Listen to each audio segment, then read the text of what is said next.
E eu quero navegar num texto da Bíblia hoje, onde a gente vai tentar seguir um pouco uma abordagem onde a gente precisa ter uma clareza em nossas vidas de que precisamos entender quem é Jesus. Eu preciso entender quem sou eu nessa relação com Jesus. E eu preciso entender quem sou eu nessa relação com a igreja. Com essa relação com uma igreja, instrumento do reino de Deus nessa terra. E no livro de Mateus, capítulo 16, do 13 até o 18, a gente vai ler, diz o seguinte: Chegando Jesus à região de Cesareia de Filipe, perguntou aos seus discípulos: Quem os homens dizem que o Filho do Homem é? E eles responderam: Alguns dizem que é João Batista, outros Elias, e ainda outros Jeremias ou um dos profetas. E vocês? Perguntou ele. Quem vocês dizem que eu sou? Simão Pedro respondeu: Tu és o Cristo, o Filho do Deus vivo. Respondeu Jesus: Feliz é você, Simão, filho de Jonas, porque isto não lhe foi revelado por carne ou sangue, mas por meu Pai que está nos céus. E eu lhe digo que você é Pedro, e sob esta pedra edificarei a minha igreja, e as portas do Hades, ou inferno, não poderão vencê-la. Amém? Esse é o texto. Essa é Jesus, ele talvez, assim como esse vídeo, Jesus ele faz uma enquete ali com seus discípulos e pergunta: e aí, quem vocês dizem que eu sou?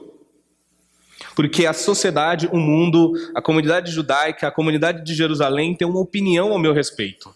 Quando perguntado quem é Jesus, você vai ver, se você ler, fizer uma leitura nos evangelhos, Jesus ele é apontado como demônio, príncipe dos Beelzebus. Jesus é apontado como um beberrão.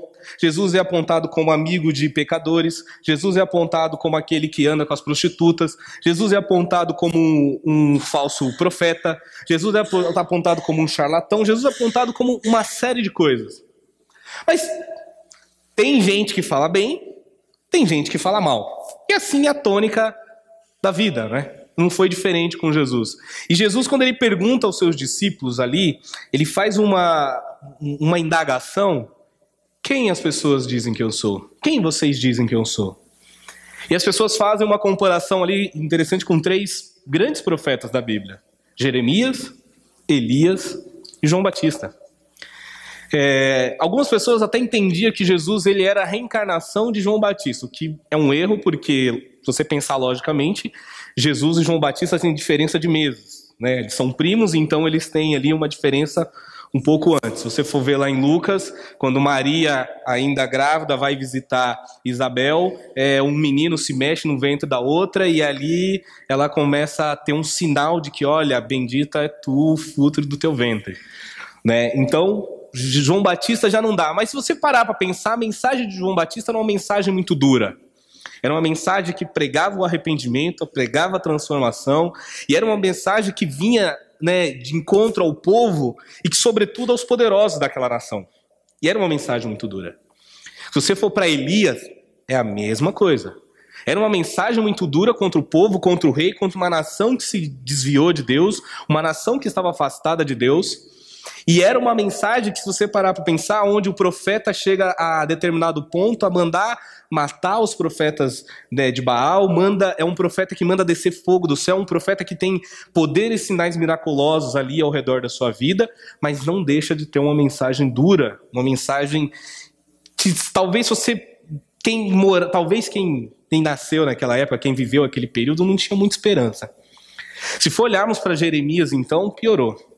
Podemos assemelhar o sofrimento da vida de Jeremias com o sofrimento que Jesus acabou passando, mesmo dando as medidas proporções, sabendo que Jesus sofreu muito mais. Mas Jeremias foi um profeta que sofreu bastante. Mas também um outro profeta que trouxe uma mensagem muito dura. E a mensagem de Jeremias era tão dura que era o ponto assim: não tem solução, não tem o que vocês façam. Vocês vão ser cativos na Babilônia. Ah, mas se a gente arrumar a casinha agora, parar de idolatrar falsos deuses, a gente pode ficar aqui? Não. Vocês vão de qualquer jeito. Nabucodonosor é servo de Deus e ele vai escravizar vocês e vocês vão ficar na Babilônia até o dia que Deus mandar vocês voltarem. Ah, mas a gente quer ficar aqui, a gente vai mudar, a gente mudou de opinião. Não interessa o que vocês façam a partir de agora. Vocês vão. Então, você para pensar, são 3 profetas, 3 homens da Bíblia, e a gente poderia até explorar também os erros de cada um deles. Elias, por um momento, fraquejou. Jeremias, inúmeras vezes, mesmo sendo um profeta, um homem de Deus, ele demonstrou fraqueza emocional. O próprio João Batista duvidou da pessoa de Jesus em um certo momento. Isso eu não vou explorar as fraquezas dele, mas só essa mensagem que todos eles traziam. E mesmo sendo uma mensagem de Deus, era uma mensagem que trazia muita pouca esperança. Era uma mensagem que anunciava mais a destruição do que a transformação. E quando as pessoas olham para Jesus e o rebuliço que Jesus está fazendo em Jerusalém, as pessoas olham para ele e falam: esse cara está mudando tudo. Esse cara é que nem Elias, esse cara é que nem Jeremias, esse cara é que nem João Batista, ele vai acabar com tudo. O que ele está dizendo que vai destruir o templo e vai reconstruir em 3 dias, ele está dizendo que vai destruir o império, ele está dizendo que é um rei, filho de Deus, esse cara vai destruir tudo.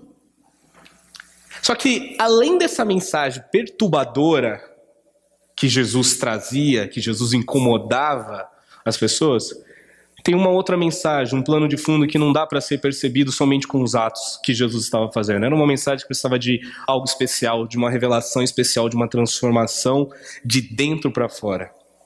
Que é o que Pedro encontra, e ali ele declara: tu és o Cristo, o Filho do Deus vivo. E essa expressão ela é carregada de conceitos, de história, de milagre, que a gente vai explorando ela aos poucos.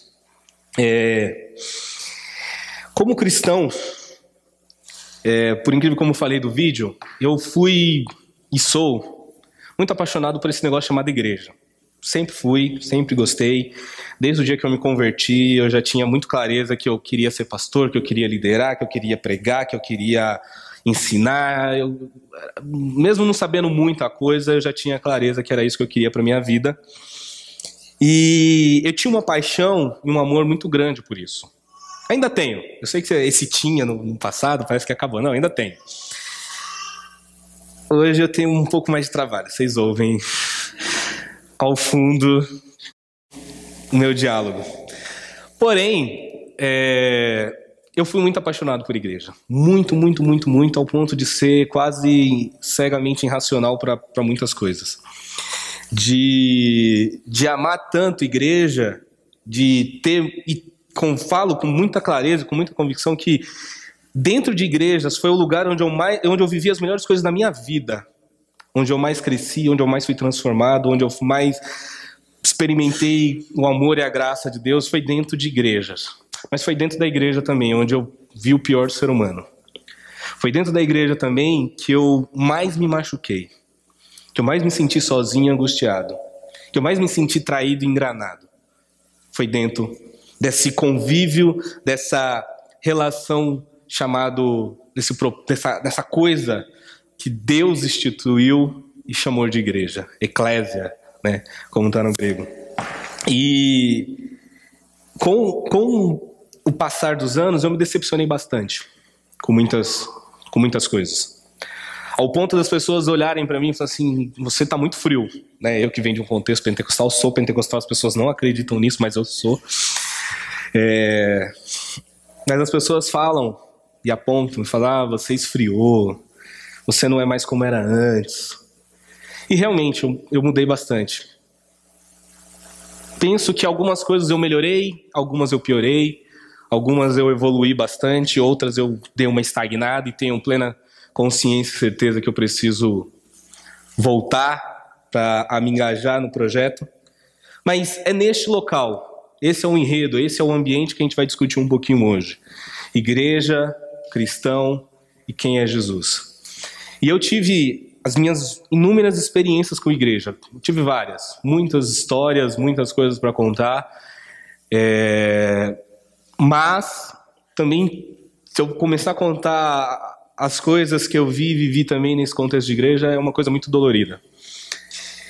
Hoje, quando as pessoas chegam para falar comigo, assim, eu percebo que as pessoas até se decepcionam um pouco. As pessoas chegam para falar: ah, Edinho, eu tô indo numa igreja fulano de tal, pastor fulano de tal coisa. Aí eu: legal. Bacana. Isso. E eu não esboço muito uma reação muito boa, né?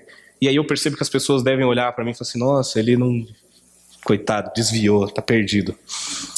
Mas não é, hoje eu tô, não sei se é a idade também, meu amadurecimento, alguma coisa que seja, mas hoje eu sempre fico com o pé atrás.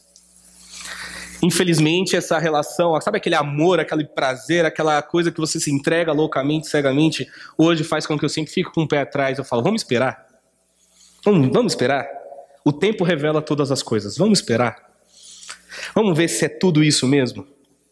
Porque eu não acredito mais em conto de fadas, eu não acredito mais em super-homens, eu não acredito mais... Super-homem eu ainda gosto de super-heróis.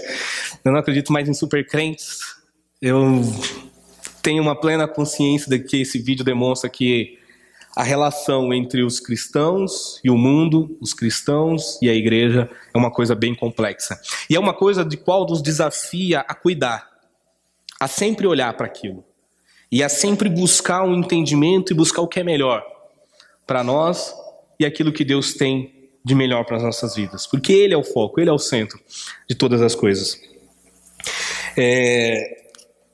Quando eu falo de igreja, e como eu falei, eu amo muito a igreja ainda, eu acredito muito na igreja, eu acredito que a igreja é um instrumento poderoso nas mãos de Deus para fazer a diferença neste mundo, se não um dos únicos, né, que Deus quer usar. Por exemplo, eu sou muito fã de um movimento chamado Morávios. Não sei se algumas pessoas, o pastor Maurício, que é das missões aí, deve conhecer bem os Irmãos Morávios. Se você puder um momento, quem estiver anotando, Irmãos Morávios. Conheço a história desse povo, eu sou extremamente fã deles, é uma inspiração para mim. E minha inspiração maior não é um homem. Tem gente que fala assim, eu gosto muito do John Wesley, eu gosto muito do Calvino, do Lutero, eu gosto muito de... Não, a minha grande inspiração nessa terra, nesse mundo que nós vivemos, além de Cristo, é um movimento chamado Igreja dos Irmãos Morávios. Então, num outro momento a gente pode falar sobre isso, mas eles são fantásticos. E nesse versículo 13, quando Jesus, né, ele faz uma simples pergunta que se torna a chave para desvendar um nível de relacionamento, de intimidade, de compreensão de Jesus, e bem como o nosso comprometimento espiritual. Quando Jesus quando ele chega ali a Cesareia e pergunta aos discípulos, quem os homens dizem que o Filho do Homem é? Essa pergunta que Jesus faz, ele está ali entrando diretamente na vida espiritual dos discípulos, perguntando quem eles dizem que eu sou. E ele faz essa pergunta. E ali, como eu falei, descreveram Jesus de um monte de coisa. Hoje, se a gente fizer a mesma pergunta, vamos falar que Jesus é um mestre, como eu já ouvi, Jesus é revolucionário, Jesus é uma farsa, Jesus é filósofo, Jesus é líder, Jesus ele é iluminado, tem uma seita que diz que Jesus é um extraterrestre, ele é um mentiroso, ele é um religioso, ele é um mito, ele é uma lenda. Ele é mais um Deus no panteão de deuses que a gente pode escolher no nosso mundo de hoje, porque hoje você pode escolher, você tem essa liberdade. Então, essa pergunta revela muito. Quando Jesus pergunta, quem os homens dizem que eu sou? E quem vocês dizem que eu sou? Isso revela o que está no teu coração, se realmente, o que Jesus é para você. Ele é esse Deus revelado, esse Cristo revelado que Pedro apresenta, ou eu acredito em Jesus, mas eu não acredito que Jesus seja tudo isso que falam? Porque eu posso estar na igreja e ter essa compreensão, viu, gente? Você pode achar que é um absurdo, mas tenta um dia conversar com alguns cristãos no trabalho, na família, algumas pessoas, e começa a fazer perguntas para eles. Pergunta, quem é Jesus? E aí você vai ver as coisas que vão surgir. O que Jesus faz? Como que Jesus age? Aí você começa a se assustar com as coisas que surgem. Se você tem uma base, um pouco de compreensão do que a Bíblia fala sobre Jesus, você conhece um pouco da história de Jesus na Bíblia, você começa a perceber que as pessoas têm uma noção totalmente distorcida. Nós somos uma nação que por cultura e por história a gente lê muito pouco. O brasileiro lê muito pouco. A Bíblia, então, nem se fala. A maioria dos erros teológicos e doutrinários, por incrível que pareça, que você ouve hoje em dia, não é porque a pessoa é louca e entendeu tudo errado, é porque a pessoa lê errado. Aí quando você senta com a pessoa e fala, não, lê de novo, lê com calma, presta atenção na vírgula, olha essa pergunta, é uma interrogação. Aí você dá sentido à frase, a pessoa, é interpretação de texto muitas vezes. Uma coisa básica deficitária na nossa educação. Mas as pessoas têm uma compreensão, mesmo lendo a Bíblia, mesmo sendo cristã, mesmo estando ali na igreja ouvindo todos os dias, uma compreensão totalmente errada e distorcida do que é Jesus e quem é Jesus. E isso é muito perigoso. No 15, ele dá aqui, ele fala o seguinte: e vocês? Perguntou ele. Quem vocês dizem que eu sou? E Jesus, quando ele faz essa pergunta, Jesus ele tem uma segurança em perguntar isso. E eu vou explicar porque ele tinha certeza de qual que era o papel dele na terra. Ele questiona para aqueles que o seguem, aqueles que andam e seguem ele, como ele faz conosco hoje. Jesus está perguntando para mim e para você: quem sou eu para você? Quem eu sou? Qual que é a visão que você tem de mim? Esses discípulos, eles estavam andando com Jesus há muito tempo. E se eles não soubessem identificar quem era Jesus, seria um problema. Aí você fala assim: Edinho, mas é impossível andar com Jesus tanto tempo e não entender. Olha, se você for ver o Pedro mais adiante, ele vai interpretar Jesus de uma forma totalmente errada. Jesus vai dizer: olha, eu vou ser crucificado, eu vou morrer, eu vou ressuscitar ao terceiro dia. Pedro: não, Jesus, para com isso, você não nasceu para fazer isso não. Ou o próprio Judas, que na intenção de vendê-lo ali, de traí-lo, tinha talvez ali uma intenção: não, ele vai se levantar, não, ele vai ter uma ação política, ele vai se defender. Não entendeu nada de quem era Jesus, andou 3 anos com Jesus e não entendeu nada. O próprio Pedro, os próprios discípulos, andou 3 anos, comeu, dormiu junto ali, andaram pelas cidades, caminharam de um canto para o outro, ouviram da boca do próprio Deus os ensinamentos e as verdades, coisas que infelizmente a gente só vai conseguir ouvir na eternidade, ou se a graça do Espírito Santo nos revelar a cada dia que nós nos aprofundamos na palavra de Deus. Eles ouviram da boca do próprio Jesus e mesmo assim não tiveram uma compreensão e um entendimento. Isso revela muito do quanto, por mais que eu seja um religioso, por mais que eu seja cristão há muitos anos de vida, por mais que eu esteja na igreja, tenha várias atividades, eu ainda preciso ter o meu esforço diário. E a missão da minha vida é conhecer esse Jesus. Muitas vezes a gente fala assim: eu nasci, né? Você vai ver muito essa coisa da missão, do qual que é o propósito da sua vida. Gente, a gente pode mudar o mundo, a gente pode ser o maior filântropo do mundo, a gente pode abençoar a vida de muitas pessoas. Se eu não conhecer, e a missão da minha vida não for conhecer Jesus, para nada serve. Nossa, Edinho, mas então você está jogando fora tudo isso? Coríntios 13, aquela coisa linda que o Legião Urbana fez até uma música. Se você parar para pensar ali, o apóstolo Paulo está descrevendo: ainda que eu fale a língua dos anjos e tenha todos os mistérios, ainda que eu consiga ter uma fé que mova montanhas, ainda que eu consiga me doar e doar todos os meus recursos para ajudar os pobres, se eu não tiver amor, de nada serve. O apóstolo Paulo está descrevendo para mim o que eu e você mais quer nessa vida. A gente quer ter uma fé que tudo que a gente falar aconteça. A gente ora e as pessoas sejam curadas. A gente ora e fulano é abençoado. A gente ora e uma porta se abre. Essa fé de mover montanhas, o apóstolo Paulo está dizendo, é o que vocês querem. Falar as línguas espirituais. Ou seja, do que eu e você muitas vezes queremos é ter esse sobrenatural, é viver esse sobrenatural de Deus. E ser reconhecido pelo aquele ato de altruísmo, aquela grandeza que é abençoar a vida do próximo, que é ser usado por Deus, é ser usado na missão de Deus. O apóstolo Paulo fala: se não tiver amor, tudo que vocês mais querem, nada serve. E o amor revelado, a expressão maior de amor é a pessoa de Cristo. Então, se eu não conheço o amor, se eu não conheço Jesus, eu não conheço nada. Tudo que eu fizer pode ser descartado. E aí você começa agora, se você estiver me seguindo na minha linha de raciocínio, você começa a ficar complexo. Por quê? Se a gente pensar o que é a igreja é o juntamento de todas essas coisas que nós queremos: fé, milagre, poder, unção, sobrenatural e abençoar a vida do próximo. Agora imagine todas essas características que o apóstolo Paulo descreve.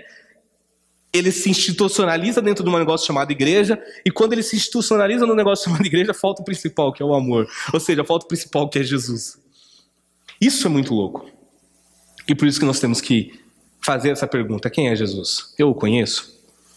E Jesus, ele é muito seguro quando ele faz essa pergunta de si mesmo, né? Porque ele poderia ouvir uma resposta contrária. Uma vez na igreja que eu estava, Eu tinha um trabalho bacana e eu estava liderando jovens, liberava os obreiros e pregava nas casas e pregava no domingo. E, fazia 1000 coisas na igreja e estava me achando o super cara. E lia muita coisa e pregava e fazia e tal. Aí um dia, e eu não sei por que eu fui inventar de fazer isso, eu juro, eu estou tentando a semana inteira lembrar por que eu inventei isso, eu não consigo me lembrar o contexto. Mas um dia, eu inventei uma coisa, eu chamei os obreiros, os jovens que eu liderava, o pessoal do louvor, coloquei todo mundo na igreja, uma reunião de obreiro. Sentei no meio, eu não sei se pro coach isso é bom, mas eu sentei no meio e falei o seguinte: vocês me conhecem, vocês têm uma visão pública a meu respeito, vocês têm uma visão de tudo que eu faço e tal. Mas agora eu quero saber, de fato, o que vocês pensam ao meu respeito. Como vocês me enxergam? Rapaz, foi a pior coisa que eu fiz na vida. Não, se tem uma coisa que eu me arrependi de ter feito na vida, doeu, até hoje dói, viu, gente? Eu tô falando aqui descontraído, já superei muita coisa, mas doeu. São pessoas que estão ali. Até minha mãe falou de mim. Gente, doeu. Eu coloquei as pessoas ao redor e comecei, eu sei que vocês veem eu pregando, vocês veem eu fazendo isso, aquilo, tal. Mas assim, aí eu comecei a me descrever de uma forma ruim, assim, comecei a falar dos meus defeitos, expus os meus defeitos. Tava tão seguro de mim, eu falei, eu vou me expor, porque eu consigo lidar com os meus defeitos, eu consigo lidar com a crítica. Aí comecei, eu sou assim, eu sou assim, eu sou assado, assado. Mas assim, eu quero ouvir mais, vai. Tipo, o que eu não estou enxergando que vocês possam me ajudar a ver? Aí começou, gente, foi 1h30. Imagine 5, 10 minutos cada pessoa. Tinha adolescente de 12 anos falando de mim. Edinho, você é uma benção, você é isso, você é aquilo, mas você faz uma coisa. Edinho, você é muito usado por Deus. Nossa, não, olha, Deus te usa muito, não sei o quê. Aí de vez em quando você faz um negócio. Edinho, você é isso, você é aquilo, mas uma vez você fez tal coisa. E aí foi. Aí teve gente que já aproveitou e, veio na maldade, Eu falei, um dia eu me vingo, eu pensei na época, Mas doeu. Doeu saber a visão que as pessoas tinham a meu respeito. Olha, gente, eu não aconselho vocês a fazer isso com ninguém. Não, sinceramente, não aconselho. Sentar e falar assim, fala, pode falar, abre o coração. E eu juro que eu não vou ficar com raiva de você, não vou levar pro lado pessoal. Eu vou... Sabe o paredão do Big Brother, aquela coisa lá? Fala o que você pensa. Doeu muito. E aí eu saí dali, orgulhoso, porque mais um dos defeitos que era o orgulho. Saí dali orgulhoso, não, valeu, gente, muito obrigado, olha, eu vou orar por esse defeito, muito é isso aí, a gente precisa ser sincero um com os outros. Aí daí sair provocando, quem vai ser o próximo, semana que vem a gente faz isso de novo, vamos ver, e tal. Ninguém quis, eu fui o único, foi a primeira e a última vez aquilo, E saí daquele encontro e repensei. Fiquei magoado com muita gente, fiquei ressentido com muitas pessoas por muito tempo, aí com o tempo fui liberando perdão, foi passando. Muitas coisas eu consegui realmente enxergar que falei, nossa, eu não acredito que eu faço esse tipo de coisa. Eu não acredito que eu sou esse tipo de pessoa. Muitas coisas eu tinha consciência que eu falei, realmente eu faço isso. E aí eu comecei a perceber que tinha coisas que eu não conseguia parar. Tinha defeitos na minha personalidade, no meu caráter, que eu não conseguia mudar. E aí eu comecei a entrar num aspecto de desespero. Eu comecei a perceber que por si só eu não consigo mudar. Por mais que eu me esforce, por mais que eu seja dedicado, por mais que eu me entregue às coisas de Deus, por mais que eu queira conhecer esse Jesus, sozinho eu não consigo. Tem um padre muito famoso que canta, é fortinho, bonitão, tal, que tá sempre na televisão falando, muito inteligente, eu sou muito fã dele, assim, sempre que eu escuto ele falar, eu aprendo algumas coisas com ele. Aí eu falei pra Tamires que eu não ia falar o nome dele, porque vai que ele ouve, essa pregação e me processa, sei lá. E ele é muito legal porque ele gosta de falar da graça, ele fala do amor, da bondade, do perdão, ele é totalmente o oposto dos pastores da televisão, que, nossa, é uma estratégia ali que eu julgo fantástica. Só que aí, quando as pessoas começam a perguntar um pouco mais, mas por que você realmente virou padre? Por que tão novo você se entregou para essa coisa, esse sacrifício todo? E aí a pessoa começa a deslizar da graça e começa assim, não, mas eu sempre fui uma pessoa tranquila, eu nunca tive uma inclinação para as coisas, para as festas, eu era diferente dos meus amigos, eu não era igual a maioria dos jovens na minha época, aí você começa a perceber que a pessoa está se enchendo de qualidades para dizer, tá vendo por que eu sou tão espiritual hoje? Eu não fui um traste, eu não tinha vocação para ser traste, eu não tenho vocação para isso. E aí eu começava, né, eu tinha uma... E eu sou esse cara que eu fico fazendo pergunta para as coisas. Eu fiquei, esse cara tem defeito, esse cara não pode ser tão bom assim, porque tem alguma coisa errada. E aí, uma vez eu assistindo o Cataminos, eu falei, tá aí. Ele fala da graça, mas quando você pressiona, ele traz para dentro de si. Eu sou o que sou hoje, porque teoricamente eu já nasci assim. Eu nunca tive propensão para fazer esses tipos de coisas. Eu nunca tive propensão para ir para um caminho errado. E isso é extremamente perigoso quando você está nesse relacionamento com Jesus. Porque quando Jesus pergunta, e aí que Jesus faz uma pergunta para Pedro e fala, Pedro, quem te revelou? Ou Pedro, não foi carne nem sangue que te ensinou ou que te disse isso, foi o próprio Deus. Foi o próprio Deus que te revelou quem você é, que revelou quem eu sou. E isso é extremamente fantástico, quando a gente tem essa clareza de que é Deus que está revelando. E quando Deus começa a nos mostrar a mudança que Ele quer fazer em mim e em você, isso vai nos levar para um patamar muito além. Eu sei que é perigoso eu perguntar, né, a gente se perguntar para uma pessoa e falar assim, o que você acha a meu respeito? O que você pensa de mim? Jesus poderia fazer essa pergunta tranquilamente, as pessoas iam olhar para Ele e falar assim, não, você é bom, você é isso, você é aquilo. E eu e você? Como que as pessoas me veem? Se as pessoas, para ver Cristo, as pessoas veem primeiro eu e você. Antes da pessoa se relacionar com Jesus, antes das pessoas ter um contato com Deus, a pessoa vai se relacionar com você primeiro. E é os seus atos que vão revelar se você é ou não um cristão. Eu tenho certeza absoluta, e ao mesmo tempo é quase vergonhoso dizer isso, né? Eu tenho vergonha de dizer isso, mas se eu perguntar para algumas pessoas aí fora, o que você pensa de mim? A pessoa vai me descrever como um mau caráter, uma pessoa extremamente ruim, porque realmente... Em alguns aspectos da minha vida, eu fui mau caráter com algumas pessoas. Eu falhei com algumas pessoas. Eu fui machucado e machuquei outras pessoas. E algumas pessoas eu consegui me aproximar, pedir perdão, pedir desculpa, tentei contornar a situação, mas tem outras que não querem me ver nem pintado de ouro. Graças a Deus que são poucas. Mas eu sei, eu tenho consciência disso, vou ter que viver com isso pro resto da minha vida. Que pessoas, ao me ver pregando, podem falar, esse aí é outro canalha, mentiroso, alienado. E eu sei que elas podem e devem falar isso. Mas foi uma marca que eu deixei lá atrás. E hoje, só com a ajuda do Espírito Santo para poder reverter. O pastor Rogério me conheceu, a pastora Vanessa me conheceram no meu processo de conversão. Gente, eu era uma peste quando eu fui para a igreja. Convidado para ser retirado da escola, coitado, tinha dó da minha mãe quando minha mãe ia lá. A diretora falou na cara da minha mãe, não fica preocupa não, na FEBEM tá cheio de gente igual ele. Uma vez a diretora falou pra minha mãe, falou assim, não, isso é de gente que vai pro carroça na vida, isso aí não tem futuro. Pelas coisas que eu fazia, pela peste que eu era na escola, na rua, vivia fazendo coisa errada. E aí, você vai pra igreja? Gente, demora. Eu demorei pra me converter de fato. Eu tava de cabeça lá dentro, queria fazer tudo dentro da igreja, queria aprender tudo ao mesmo tempo, mas ao mesmo tempo, fazia tudo errado. Eu brinco com a minha irmã, eu falo assim, sabia que os mau caráter também se convertem? Os mau caráter também se convertem. Eles aprendem a ler Bíblia, eles aprendem a cantar louvor, eles aprendem a se vestir que nem crente, os mau caráter. Eles aprendem o caminho da igreja para ir todo domingo. Eles também aprendem. Isso é fácil de ensinar. O processo de mudança que leva trabalho, isso leva anos, e vai quebrando, e vai quebrando, e vai quebrando, e você muda, e você acha que você alcançou um nível, e de repente você cai lá para baixo de novo. Aí você começa a perceber, Deus, eu não te conheço, Jesus. Eu preciso conhecer e saber quem tu és.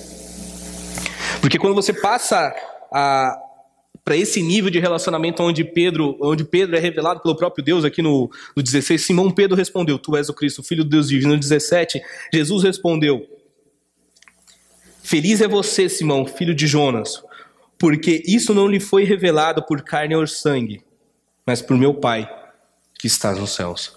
E aqui a gente começa a perceber que esse Pedro está numa caminhada. Ele vai ter recaídas lá na frente, é óbvio. Mas ele está num caminho onde ele entendeu que é esse Jesus. O livro de João, se eu não me engano, no capítulo 6, versículo 68, o apóstolo Pedro ele fala assim, para onde iremos nós? Só tu tens palavras de vida eterna. Pedro ele começa a entender que não tem para onde ele ir, não tem para onde ele fugir. Eu cheguei a uma fase da minha vida que eu falava assim, gente, eu posso ser não posso ser esse cristão maravilhoso que eu gostaria de ser. Mas eu sei que sem Jesus também não dá para ficar. Para o mundo não dá mais para voltar. Não consigo mais apagar da minha memória que Ele é o Salvador, que Ele é a redenção. Eu consigo viver em sofrimento com o meu pecado, sabendo, pedindo pela graça e misericórdia de Deus para me ajudar. Mas abandonar Cristo e dizer Ele não existe, Ele é uma farsa, infelizmente eu não consigo mais. E graças a Deus por isso. E quando eu entendi que não tinha outro Deus para mim, não tem outra revelação, não tem outro ensinamento, não tem outro que possa me salvar, é só Ele. Eu falei, pronto, Ele é o caminho. A questão é como se eu vou conseguir chegar até lá. E aí toda vez que eu tentei ir, eu me perdi. Aí quando Ele estende a mão e fala, vem, lembra da pregação que eu falei sobre as águas? Quando Ele estende a mão, aí você consegue andar. Quando Ele ilumina o caminho, você consegue ir. É isso. É uma vida com Deus, não tem para onde ir. Para conhecer, para entender, para viver essa revelação e para se tornar aquilo que Jesus vai dizer aqui na frente, e eu lhe digo que você é Pedro, e sobre esta rocha eu edificarei a minha igreja, as portas do inferno não prevalecerão, para se tornar rocha, para se tornar uma base da igreja de Cristo, é só Ele transformando, é só Ele revelando, é só Ele fazendo.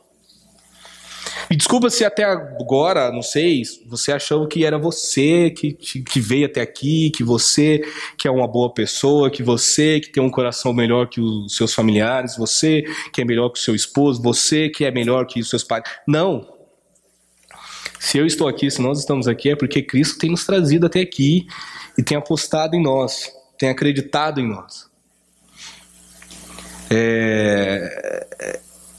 Essa é uma das coisas que nós precisamos buscar a cada dia. Esse Cristo. A gente, nesse mundo que a gente vive, a gente, infelizmente, cai num perigo, que tem um sociólogo, o Zygmunt Bauman, que ele chama de um negócio chamado modernidade líquida, que é quando você sai de uma sociedade moderna, ou seja, uma sociedade onde tudo é rígido, onde as relações não se mudam, onde as tradições permanecem, têm força, onde a lei, a ética, o rigor são muito enraizados na sociedade, e você muda para um padrão de sociedade onde tudo é fluido, onde as coisas podem ou não podem ser, onde as verdades são relativas. A gente vive muito isso. E eu vou ler um trecho aqui que fala assim: cada pessoa urbana considera-se, sob certo aspecto, um centro irradiador da fé. Assim, cada um decide inadvertidamente quais serão os seus valores, as suas crenças, as suas preferências, sem a ajuda de nenhum referencial eclesial, institucional ou familiar. Cada um constrói a sua própria religião e segue a sua religião institucional, naqueles pontos que lhe dizem respeito e lhe são interessantes, gratificantes. A partir daí, cria-se pequenos grupos, gangues, tribos ou corporações com ênfase comuns. Nós vivemos uma sociedade onde a gente tem uma facilidade, mesmo estando dentro da igreja, uma facilidade de criar o nosso centro de fé e ao mesmo tempo criar os nossos valores e ao mesmo tempo criar o nosso conceito de Cristo, que basta para mim, que é muito louco. Se você vai conversar hoje com alguns cristãos sobre direitos humanos, automaticamente ele já relaciona com o direito dos humanos, ele já relaciona com a esquerda defendendo o vagabundo. Quando você vai pegar todo o conceito de direitos humanos que foi criado lá em 46, ele está todo enraizado numa sociedade cristã, que valoriza a vida em primeiro lugar, que valoriza o próximo. Só que você vai conversar com alguns cristãos hoje, eles acham um absurdo falar disso. É um absurdo. Como você pode? E aí ele cria conceitos e conceitos de fé e de religião e de Jesus a partir da sua própria cabeça. E aí esses grupos que vão se criando, vai se ajuntando. Onde eles se expressam hoje? Nas redes sociais. É nítido que está lá. E aí a pessoa urbana, no contexto da religião, veste a roupa da religião, usa a linguagem da religião e defende os valores da religião. Mas quando ela se desloca para o contexto profissional, ela veste a roupa profissional, usa a linguagem profissional, usa os valores do mundo dos negócios. É o que Zygmunt Bauman chama de polidamente a vida fragmentada, enquanto outros sociólogos vão chamar de esquizofrenia social. Recentemente eu estava conversando com um amigo que é empresário, que ele falava o seguinte: não, eu oro, eu peço para Deus abençoar, eu faço tudo lá certinho. Mas não dá para pagar os impostos corretamente. É impossível. Não dá para me dar o salário justo pro meu funcionário, senão eu não tenho lucro. Aí você fala assim, não, peraí. Eu visto a roupa da igreja, eu visto a roupa da religião, eu visto a roupa da igreja no domingo. Mas quando chega na segunda-feira, eu tiro a roupa da igreja, ponho aquilo lá, ponho a roupa do empresário e falo assim, eu não vou sonegar imposto, vou pagar o mínimo necessário possível pro meu funcionário para poder lucrar mais. E essa é a vida. Aí você tira a roupa dos negócios, chega no campo de futebol, põe a roupa do campo de futebol e aí você se transforma no monstro. Aí você tira a roupa do campo de futebol, vai se relacionar com os amigos que não é crente. Aí você põe a roupa dos amigos não crentes. Aí você fala besteira, a gente troca coisa no WhatsApp, a gente dá risada do outro, a gente fala... Aí você tira essa roupa do amigo social, aí você vai falar com os amigos da igreja. Lá no Domus na semana. Aí a gente põe a outra roupa, aí a gente muda o nosso linguajar. Aí a gente começa a falar de um jeito polidamente diferente, falando, irmão, Deus abençoe e tal. Isso é o cristão hoje. Todos nós estamos tentados a viver dessa forma, na sociedade que nós vivemos. É muito difícil ser cristão, a mesma atitude cristã em todas as áreas da nossa vida, em todos os aspectos da nossa vida. E se você tentar, você vai ver que é uma luta. Mas se você observar, você vai ver o quanto nós temos falhado. E aí é quando a pessoa vai olhar para mim, para você, e se você perguntar quem sou eu, ou como você vê Cristo em mim, a pessoa fala, então, de domingo você é cristão, mas durante a semana, mas no trabalho você é meio carrasco com as pessoas. Lá você passa por cima, você não tem humildade nenhuma. Você é isso, no futebol você é dessa vez. Na reunião de família você se acha melhor que todo mundo. E aí as pessoas começam a te descrever. Porque é isso, é uma roupa que nós vestimos. E Jesus fala, eu não quero uma roupa, eu quero que vocês sejam uma rocha. Uma coisa firme, uma coisa estática, uma coisa estabelecida, um padrão que não muda, inalterável, incorruptível.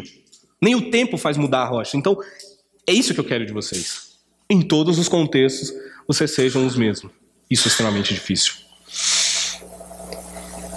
Quando a gente vai para esse aspecto, por que eu preciso ser uma rocha? E eu já vou encerrando.